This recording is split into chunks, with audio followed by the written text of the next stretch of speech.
So hello student, आज की video में हम जानेंगे लेखांकन समीकरण क्या है और इसे कैसे बनाया जाता है। तो चलिए यहाँ पर हम लोग देखते हैं। यह है क्लास गाड़ी अकाउंटिंग के चैप्टर नंबर 3 है, जिसमें हम लोग यहाँ पर प्रैक्टिकल में सीखेंगे कि लेखांकन समीकरण क्या है और इसे कैसे बनाया जाता है। तो चलिए यहाँ पर हम लोग देखते हैं लेखांकन समीकरण, इसे इंग्लिश में कहते हैं अकाउंटिंग इक्वेशन। ठीक है, तो सबसे पहले हम लोग ये समझते हैं कि लेखांकन किसे कहते हैं, अकाउंटिंग किसे कहते हैं। जो भी हम लोग व्यवसायिक लेन देन करते हैं, अर्थात व्यवसाय के अंदर हम लोग जो भी लेन देन करते हैं, उस सभी लेन देनों के यहाँ पर एक खाता बुक होता है, एक नोट बुक होता है, उसमें हम लोग यहाँ पर एंट्री कर लेते हैं ताकि हम उसे भूले ना और बाद में हमें याद रख सके। क्योंकि यहाँ पर हम लोग जो भी लेन देन करेंगे वो लेन देन क्या होगा, या तो हम लोग नगद में लेन देन करेंगे या फिर हम लोग यहाँ पर उधार में लेन देन करेंगे। जो भी लेन देन करेंगे उसी किस प्रकार से करेंगे, नगद अथवा उधार, दोनों प्रकार से हम लोग यहाँ पर लेन देन करेंगे और उसे अपना खाता बुक में नोट करते हैं। उसी को हम लोग यहाँ पर क्या कहते हैं, लेखांकन कहते हैं, अकाउंटिंग कहते हैं। जिस प्रकार से आप लोग कोई भी दुकानदार के पास जाते हो, दुकानदार से कोई भी वस्तु खरीदते हो, अगर आप लोग के पास पैसा होता है तो आप लोग नगद में खरीदते हो या फिर आप लोग उधार में खरीदते हो। तो जिस वस्तु को आप लोग उधार में खरीदते हो उसे वो क्या करते हैं, अपने पास एक नोटबुक रखा होता है, एक खाता बुक रखा होता है, उसी में वो क्या कर लेता है, एंट्री कर लेता है, नोट कर लेता है, ताकि वो भूले ना और बाद में आपसे पैसा यहाँ पर ले सके। तो यहाँ पर जो उस दुकानदार ने नोट किया उसी को हम लोग यहाँ पर क्या कहेंगे, लेखांकन कहेंगे, अकाउंटिंग कहेंगे। लेकिन हम लोग यहाँ पर व्यवसाय में क्या करते हैं, जो भी हम लोग उधार में लेते हैं उसे भी एंट्री करते हैं और जो हम लोग नगद में लेते हैं उसे भी हम लोग यहाँ पर एंट्री करते हैं ताकि हम उसे भूले ना। उसी को हम लोग यहाँ पर क्या कहेंगे, लेखांकन कहेंगे, अकाउंटिंग कहेंगे। जैसे कि यहाँ पर आप लोग देख सकते हो राहुल की पुस्तक। राहुल यहाँ पर क्या है, एक व्यापारी है। ठीक है, राहुल यहाँ पर क्या है, एक व्यापारी है जिसने 50,000 रुपये नगद लगाकर अपने व्यवसाय पर प्रारंभ किया। यहाँ पर उसने क्या किया, 50,000 रुपये नगद लगाकर अपने व्यवसाय पर प्रारंभ किया और यहाँ पर कुछ लेन देन किया है उसने। यहाँ पर उसने कुछ लेन देन किया है। पहला जो उसने लेन देन किया है, 10,000 रुपये का माल उसने यहाँ पर नगद में खरीदा। यहाँ पर उसने क्या किया, 50,000 रुपये से अपना व्यवसाय प्रारंभ किया और उसी में से 10,000 रुपये का माल उसने नगद खरीद लिया और अपना खाता बुक में यहाँ पर नोट कर लिया, एंट्री कर लिया। उसी को हम लोग यहाँ पर क्या कहेंगे, लेखांकन कहेंगे, अकाउंटिंग कहेंगे। यहाँ पर उसने कुछ दूसरा लेन देन किया है, 20,000 रुपये का माल उसने यहाँ पर उधार में खरीदा। यहाँ पर उसने क्या किया, 20,000 रुपये का माल उधार में खरीदा और उसे अपने खाते बुक में नोट कर लिया, एंट्री कर लिया। यहाँ पर उसने एक तीसरा क्या किया है, 5,000 रुपये वेतन के नगद दिया दीपक को। दीपक जो उसका कर्मचारी है उसको उसने क्या किया, 5,000 रुपये वेतन के रूप में नगद दिया और उसे अपने खाते बुक में यहाँ पर एंट्री कर लिया, नोट कर लिया। यहाँ पर उसने क्या किया, लेखांकन किया, अकाउंटिंग किया। इन सभी चीजों को हम लोग क्या कहेंगे, लेखांकन कहेंगे, अकाउंटिंग कहेंगे। ठीक है, अब हम लोग यहाँ पर समझते हैं कि समीकरण किसे कहते हैं, इक्वेशन किसे कहते हैं। जो भी हम लोगों ने लेन देन किया वो सभी लेन देनों को यहाँ पर एक समीकरण के फॉर्म में लिखेंगे, एक इक्वेशन के फॉर्म में लिखेंगे कि कितना माल हमने नगद में खरीदा, कितना उधार में खरीदा और कितना माल हमने यहाँ पर बेच दिया। इन सभी चीजों को हम लोग क्या कहेंगे, सीरियल बाई नंबर में लिखेंगे। उसी को हम लोग यहाँ पर क्या कहेंगे, लेखांकन समीकरण कहेंगे। ठीक है, तो चलिए अब हम लोग ये समझते हैं कि लेखांकन समीकरण को बनाया कैसे जाता है और इसको किस प्रकार से जो भी हम लोग लेन देन करेंगे उस लेन देन को किस प्रकार से समीकरण के फॉर्म में यहाँ पर बदलेंगे, उसे हम लोग यहाँ पर देखते हैं। तो चलिए यहाँ पर देखिए, यहाँ पर देखिए लेखांकन समीकरण को बनाने का जो हमारा फार्मूला है, संपत्ति बराबर दायित्व प्लस पूंजी। इसी के माध्यम से हम लोग यहाँ पर क्या करेंगे, लेखांकन समीकरण को बनाएंगे। लेखांकन समीकरण को जो भी हम लोग लेन देन करेंगे उसे लेखांकन समीकरण के फॉर्म में यहाँ पर बदलेंगे। तो इसे इंग्लिश में कहते हैं asset is equal to liabilities plus capital कहते हैं। ठीक है, इसी के माध्यम से हम लोग यहाँ पर क्या करेंगे, लेखांकन समीकरण को बनाएंगे। तो सबसे पहले हम लोग ये समझ लेते हैं कि ये संपत्ति क्या है, दायित्व क्या है और पूंजी क्या है, उसे हम लोग पहले समझ लेते हैं। उसके बाद हम लोग क्या करेंगे, लेखांकन समीकरण के एक प्रश्न के माध्यम से अच्छे से बनाएंगे। तो सबसे पहले हम लोग ये समझते हैं कि संपत्ति क्या है, एसेट क्या है। वह वस्तु जो हमारे व्यवसाय को आगे बढ़ाने में मदद करता है, जो हमारे व्यवसाय के लिए लाभदायक होता है, उसी को हम लोग यहाँ पर क्या कहेंगे, संपत्ति कहेंगे, एसेट कहेंगे। ठीक है, जैसे कि यहाँ पर देखो, जैसे कि यहाँ पर हमारे पास कैश है, यहाँ पर कैश को हिंदी में हम लोग क्या कहते हैं, रोकड़ कहते हैं। ठीक है, जैसे कि हमारे पास 10 लाख रुपये कैश है।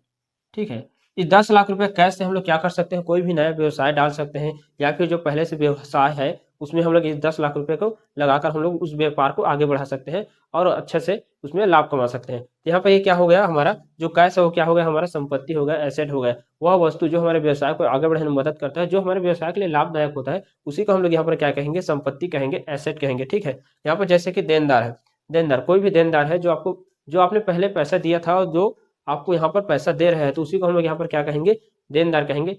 वो भी क्या है, हमारा यहाँ पर संपत्ति है, एसेट है। कोई जिसे आपने पैसा पहले बहुत समय पहले आपने दिया था और अभी वो आपको पैसा दे रहे हैं, तो क्या कर सकते हो, आप उसे व्यवसाय में अपना लगा सकते हो, तो वो भी क्या है, आप लोगों का लाभदायक होगा।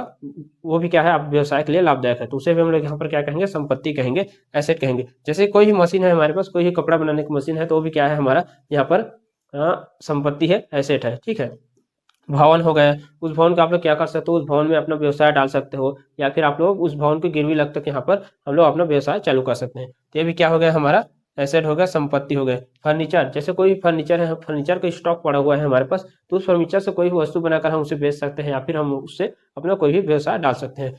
फर्नीचर भी क्या हो गया, हमारा यहाँ पर संपत्ति हो गया, एसेट हो गया। स्टॉक, जैसे किसी भी माल के यहाँ पर स्टॉक पड़ा हुआ है, बहुत सारा माल का यहाँ पर स्टॉक पड़ा हुआ है, तो हम वही उससे क्या कर सकते हैं, अपना व्यवसाय पर डाल सकते हैं नगद और उसे अपना यहाँ पर व्यवसाय में बेच करके हम उसे अच्छा लाभ कमा सकते हैं। तो ये भी हमारा क्या है, एक संपत्ति है, एसेट है, ठीक है। जैसे कि विनियोग, इन्वेस्टमेंट, कोई भी बड़ी कंपनी में आपने इन्वेस्टमेंट किया है और इन्वेस्टमेंट का जो पैसा है उसे अभी आप लोग पा रहे हैं, तो उससे आप लोग क्या कर सकते हो, अपना व्यवसाय डाल सकते हो और उससे अपने व्यवसाय को आगे बढ़ा सकते हो। तो इन्वेस्टमेंट, विनियोग हमारा क्या है, यहाँ पर संपत्ति है, एसेट है। तो ये सभी चीजें क्या है, हमारा संपत्ति है। और यहाँ पर अब हम लोग ये समझते हैं कि दायित्व क्या है। दायित्व किसे कहते हैं, दायित्व में क्या क्या होता है।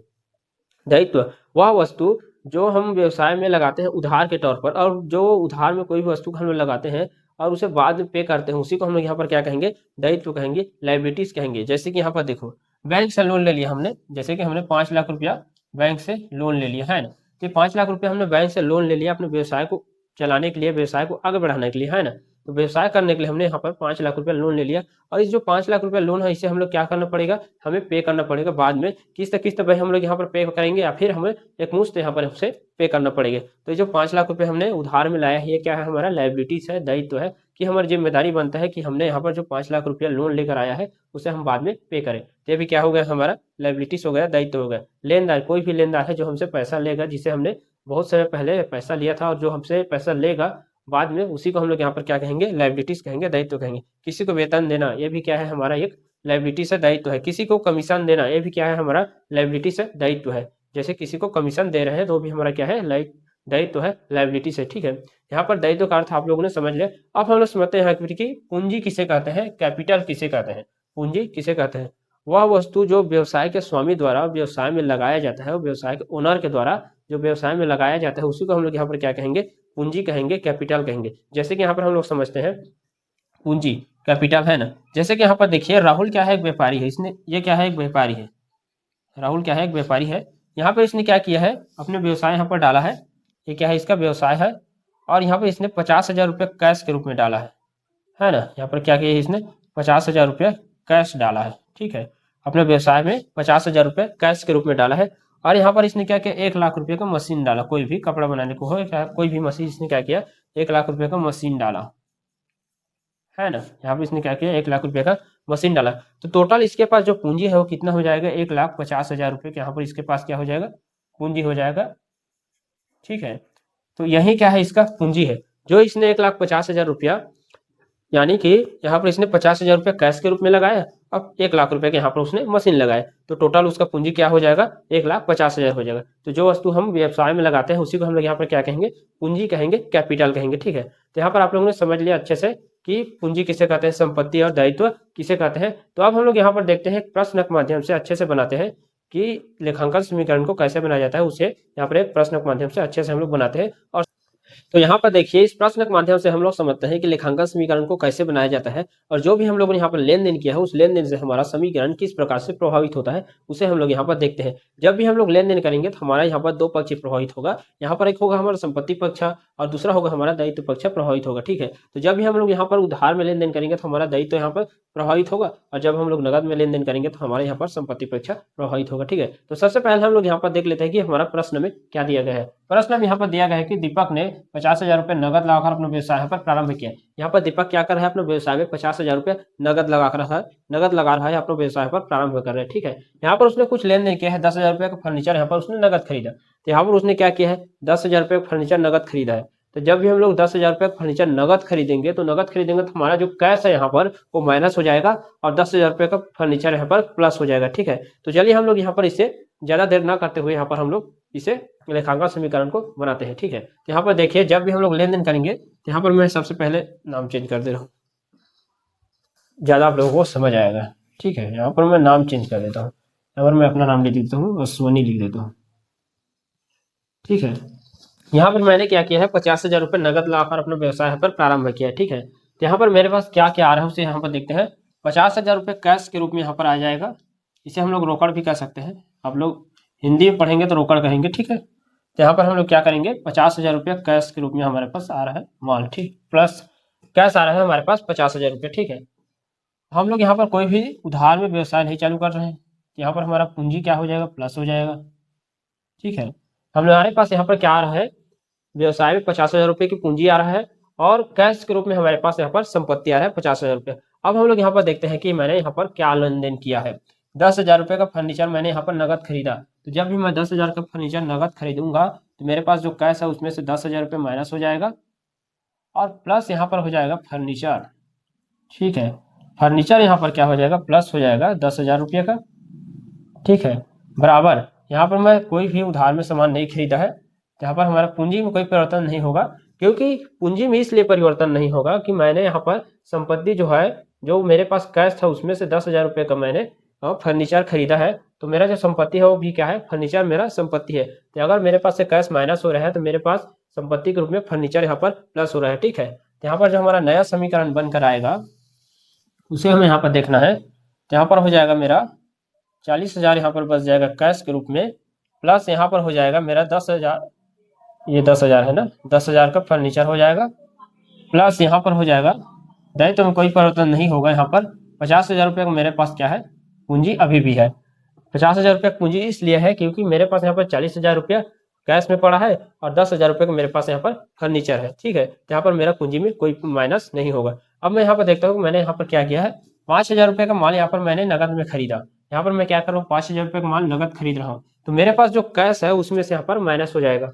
ठीक है, यहाँ पर 5,000 रुपये माइनस हो जाएगा, प्लस मेरे पास यहाँ पर क्या आ रहा है, फर्नीचर यहाँ पर, प्लस यहाँ पर हमारे पास माल आ रहा है। ठीक है, तो माल यहाँ पर क्या हो जाएगा, प्लस हो जाएगा 5,000 रुपये का। ठीक है, बराबर यहाँ पर दायित्व में कोई परिवर्तन नहीं होगा, यहाँ पर पूंजी में कोई परिवर्तन नहीं होगा।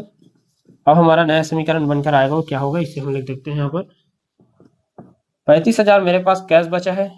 ठीक है, प्लस 10,000 का, प्लस यहाँ पर 10,000 का माल बचा है, फर्नीचर बचा है, प्लस यहाँ पर मेरे पास 5,000 का माल है। ठीक है, बराबर यहाँ पर दायित्व में कोई परिवर्तन नहीं होगा। यहाँ पर 50,000 की अभी भी मेरे पास क्या है, पूंजी है, ना तो पूंजी में अभी बढ़ा है और ना ही अभी माइनस हुआ है। ठीक है, चलिए अब हम लोग देखते हैं मैंने यहाँ पर क्या किया है, 10,000 रुपये का माल मैंने यहाँ पर उधार खरीदा।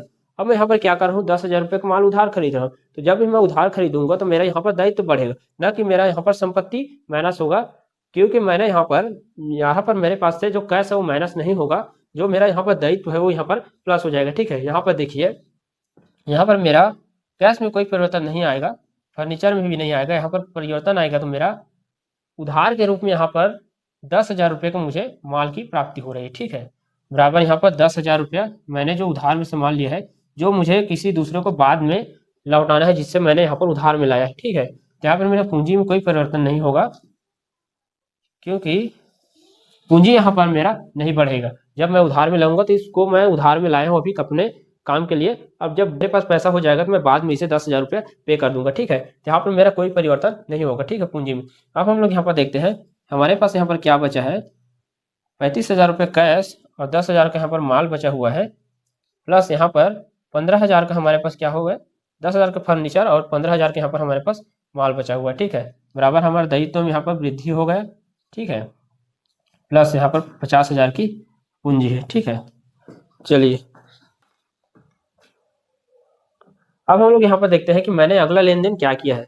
मैंने यहाँ पर किया है 5,000 रुपये की लागत का माल को मैंने यहाँ पर 7,000 में बेचा। जो माल मैंने यहाँ पर 5,000 में खरीदा था उसे मैंने यहाँ पर 7,000 में बेच दिया। ठीक है, तो जब भी मैं यहाँ पर जो कम का माल है जब उसे मैं अधिक में बेचूंगा तो मेरे यहाँ पर क्या होगा, प्रॉफिट होगा, लाभ होगा। यहाँ पर मेरा जो कैश है उसमें यहाँ पर 2,000 का प्रॉफिट होगा और जो मेरा पूंजी है उसमें भी यहाँ पर 2,000 का प्रॉफिट होगा। तो चलिए इसे हम लोग यहाँ पर देखते हैं। मैंने यहाँ पर क्या किया है, जो मैंने यहाँ पर 5,000 का माल को मैंने 7,000 बेचा है, यहाँ पर मेरा क्या हो जाएगा, 7,000 प्लस हो जाएगा। ठीक है, प्लस यहाँ पर 7,000 हो जाएगा। यहाँ पर फर्नीचर में कोई परिवर्तन नहीं होगा। ठीक है, प्लस यहाँ पर हो जाएगा, माल में यहाँ पर माइनस होगा मेरा। ठीक है, 5,000 का माइनस होगा, बराबर यहाँ पर इसमें कोई परिवर्तन नहीं होगा दायित्व में। पूंजी में यहाँ पर मेरा हो जाएगा 2,000 का प्रॉफिट होगा। ठीक है, 2,000 का यहाँ पर प्रॉफिट हो जाएगा। ठीक है, चलिए देखते हैं हम लोग अपना नया समीकरण क्या बनकर आता है उसे। तो यहाँ पर हमारा जो नया समीकरण बनकर आएगा यह हो जाएगा 42,000 प्लस यहाँ पर 10,000 रुपये का अभी भी फर्नीचर पड़ा हुआ है, प्लस हमारा यहाँ पर माइनस होगा 10,000 रुपये का माल बचेगा, बराबर यहाँ पर हमारे पास 10,000 जो किसी को देने हैं हमें दायित्व है, प्लस यहाँ पर हो जाएगा हमारा 52,000। ठीक है, तो यहाँ पर आप लोग देख सकते हो जो भी हम लोगों ने लेन देन किया है उसे हमने यहाँ पर समीकरण के फॉर्म में बदला है। तो किस प्रकार से बना है, तो यहाँ पर देखिए जब भी हम लोग लेन देन करेंगे और उसे समीकरण के बदलेंगे तो हमारा यहाँ पर दोनों पक्ष समान होना चाहिए। हमारे यहाँ पर संपत्ति पक्ष भी समान होना चाहिए और यहाँ पर दायित्व पक्ष भी समान होना चाहिए। तो चलिए हम लोग यहाँ पर देखते हैं 42 और 10 और ये 10, ये कितना हो जाएगा, बराबर ये हो जाएगा 62,000। ठीक है, बराबर यहाँ पर ये क्या हो जाएगा, 10,000 प्लस 52,000, ये भी हो जाएगा यहाँ पर 62,000। तो यहाँ पर आप लोग देख सकते हो कि हमारा लेखांकन समीकरण बिल्कुल ही सही बना है और यहाँ पर इसे आप लोग देख सकते हो, अच्छे से नोट भी कर सकते हो।